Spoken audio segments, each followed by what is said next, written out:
state governments around the country seem to be having a lot of industrial trouble with frontline officers. I know New South Wales has now settled its issue with the paramedics, but the state Labor government in Victoria is still refusing even to sit down and talk properly with frontline police. Now, police officers in Victoria have been asking for increased pay, better working conditions. I mean, they're doing a heap of unpaid overtime, and as part of their latest workplace agreement. However, there's been months of backward and forwards. Little progress has been made.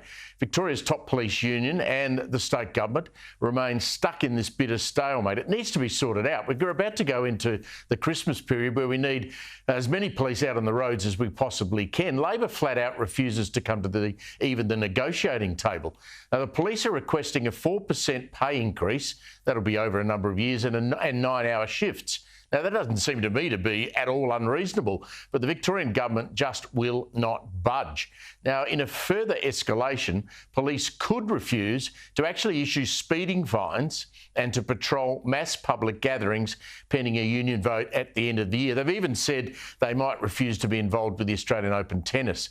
Now, in a sign of their displeasure, and I love this today, police officers gate-crashed a press conference. It was being held by the Victorian Energy Minister, Lily D'Ambrosio, in an attempt to make their message heard. She was, by the way, telling Victorians that if you've got gas appliances and they break down, you might now have to replace them with electricity. It's a crazy place, Victoria, I've got to tell you. Joining me now to talk about this is Brad Battin, the Shadow Police Minister in Victoria, and himself, a former police officer. Brad, why is this taking so long for this government to sort out with the police? G'day, Steve. The simple answer is incompetence. You've got a minister who generally doesn't care that much about what the Victoria Police are doing or the conditions they're working under. He's also the Minister for Racing. So if you had have asked him anything about the Melbourne Cup, he was more than willing to come out and answer, but he's gone silent when it comes to Victoria Police. We've said, Jacinta Allen, you wanted the role as Premier. It's now time to make the tough decisions. If you've got a minister that can't perform, then maybe it's time you step in, go to the negotiating table and start working through the conditions that we need to make sure the Victoria Police are concentrating on what they need to concentrate on this Christmas.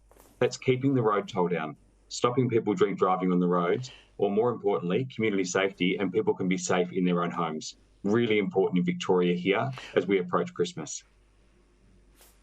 Well, given, Brad, that we've got a situation in Victoria where you've got youth crime that, if it's not out of control, it's very, very bad, home invasions, you've got cars being stolen on a nightly basis, taken on joyrides being used in ram raids. We've had a series of tobacco shops burned to the ground. We've had restaurants fire-bombed. I mean, the police need to just be able to get on with their job, as you say. Why can't the police commissioner and the Premier sit down and nut out a deal? Yeah, I'm not sure what happens to the police commissioner here. I'm not sure why he's not at the table, but it's obviously been told by the government that he can't negotiate what they're after, which is a 4% pay rise. Now, let's consider Virgin got a 5% pay rise today to keep flights back in the sky. The Victoria Police are asking for a 4% pay rise.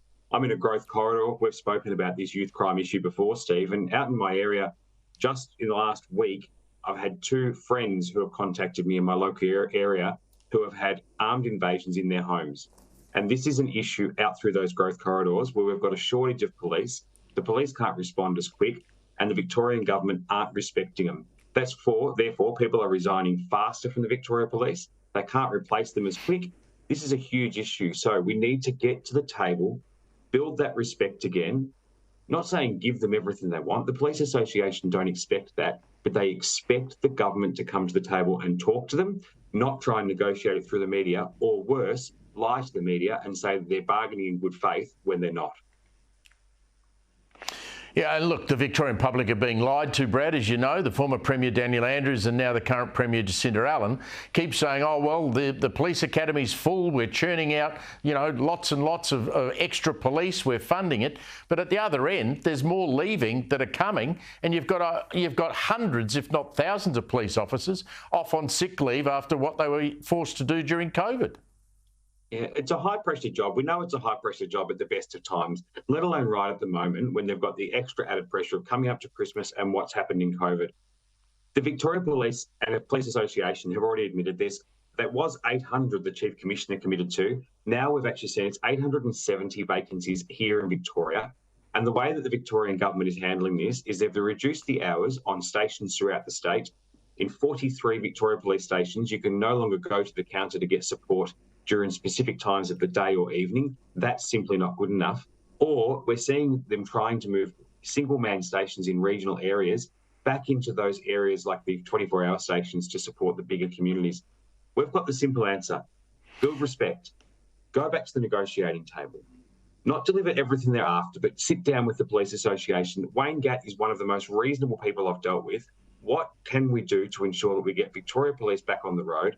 Community safety is a priority. And as you said, not writing speeding fines, etc. My concern is when we're coming into Christmas, we need to make sure people know that if they get caught, they're going to get fined. Our road toll's already too high. And I want to make sure, Steve, that everyone's at home for this Christmas. And the only way to do that, Jacinta Allen, bite the bullet, go to the table and sit down with the Victoria Police Association and negotiate this on behalf of all of our Victorian police members who deserve your respect.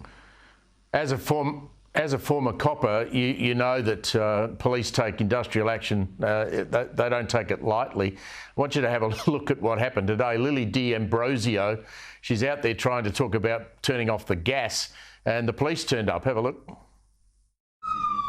going to have to let me talk.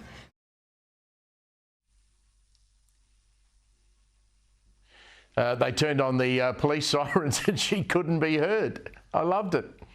The actual industrial action that's been taken over time, look, the Victoria Police don't want to take this action, but they just want to get the government to the table. If the government won't come to the table, that's why they're taking this action. When I was in the police force, we did go through industrial action, so I'm not anti-industrial action. I was lucky. I was in the academy at the time. It just meant I didn't have to do any of the chores like peeling potatoes or mopping floors for the 20 weeks in the academy. However, in the more serious aspect, the minister was out there today. They're going to keep silencing the ministers as much as they can until they just return to the table, because at the moment, the Allen Labor government are silencing the voice of the Victoria Police across our state. As soon as you silence them, that's just highlighting you're disrespecting them. Brad Battin, great to catch up with you. Thanks very much. Good luck.